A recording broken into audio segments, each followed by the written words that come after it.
Welcome to Daily Bread. This is Joshua Jeremiah, your host. It's a great honor and a great privilege sharing God's word with you. We don't take it for granted. We give God all the praise and glory for this opportunity, and we thank God for you as well for taking the time to watch and to share these with as many as you know. Please continue to do that. Help us spread these everywhere so you can get to the ends of the earth, blessing, impacting, and transforming the lives of many to the glory of God in Jesus' mighty name. God presented David opportunities to kill Saul. Never take anyone's life for the promotions God has promised you. I'll say that again. Never take anyone's life for the promotions God has promised you. Don't destroy anyone for the sake of your own rising up. Don't. If God promised, He will bring you into it and sustain you there, keep you there, sustain you there for as long as He would want you to.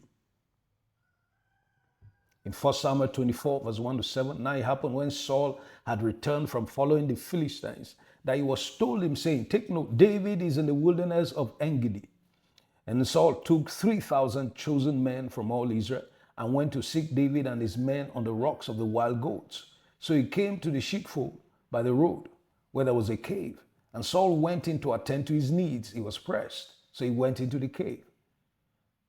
David and his men were staying in the recesses of the cave, the inner portions of the cave. David and his men were there. Then the men of David said to him, this is the day of which the Lord said to you, behold, take note, the men of David said to David, this is the day of which the Lord said to you, behold, I will deliver your enemy into your hand, that you may do to him as it seemed good to you. Can you imagine? The man who had been trying to kill you, hunting you down. And here he was. They were saying to David, the men of David, God has delivered your enemy into your hands to do with him as it seemed good to you. And David arose and secretly cut off the corner of Saul's robe. He cut off the Saul's robe. Now it happened afterward that David's heart troubled him because he cut off Saul's robe. David didn't kill him. He just cut off part of his robe, and that troubled him. So you can imagine what would have happened if he had killed him. It was God that was testing him. Verse 6. And he said to his men, David said to his men, the Lord forbid that I should do this thing to my master, the Lord's anointed. You could argue, well, the Spirit has departed from him, but don't forget, he was anointed. The Lord sent Samuel to anoint him. If the Lord anointed him, let the Lord de-anoint him. Let the Lord strip him. Let the Lord remove him. David said, the Lord forbid that I should do this thing to my master. Do what? To kill him. Because that was what his men were saying. Your enemy is right before you now. The Lord's anointed. He said, I should do this thing to my master, the Lord's anointed, to stretch out my hand against him, seeing he's the anointed of the Lord, the anointed of the Lord. So David restrained his servants with these words, and did not allow them to rise against Saul. And Saul got up from the cave and went on his way. That was the first opportunity the Lord presented to David, to see what David would do. The second opportunity came to David again in 1 Samuel 26, verse 7 to 12. So David and Abishai came to the people by night, and there Saul lay, sleeping within the camp, with his spear stuck in the ground by his head. And Abner and the people all around him. Then Abishai said to David, God has delivered your enemy into your hand this day. Now therefore, please, let me strike him at once with the spear, right to the earth. I will not have to strike him a second time. You know what Abishai was telling David? Just once. I will strike him once. He will just be dead.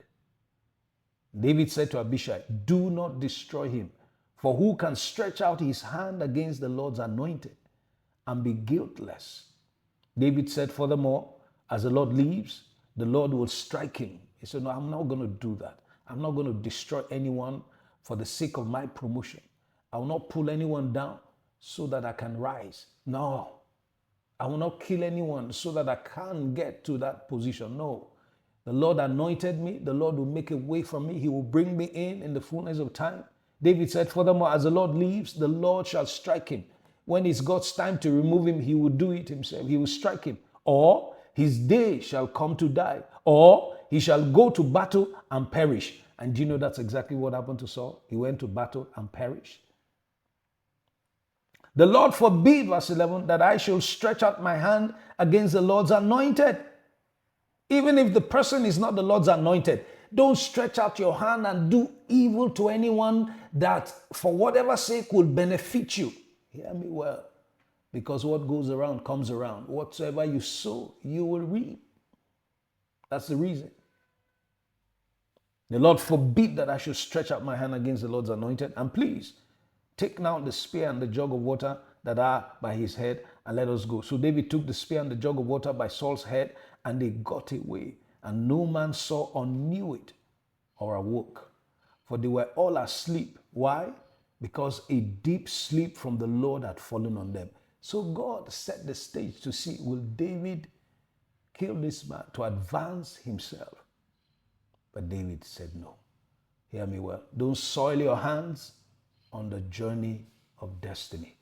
Whatever journey, don't soil your hands. Don't destroy anyone. Don't plot anyone's downfall so that you think you can increase. Don't take anyone's life to further your own agenda. Don't destroy someone's character thinking that will pave way for you to shine forth. No. Your light is not going to shine brighter by extinguishing someone else's light. No. If God gave you something, he will bring you to possessing it.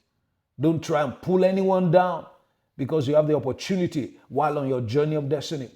Whatsoever a man sows, that shall he reap also. Let God himself bring you into the fullness of his plans and purposes for your life. Don't struggle with anyone in the flesh or wherever for it. God who spoke, revealed his word to you, and showed you where he was bringing you to, will in his own power and time bring you into all his fullness for your life. God bless you and keep you till we meet again in Jesus' mighty name.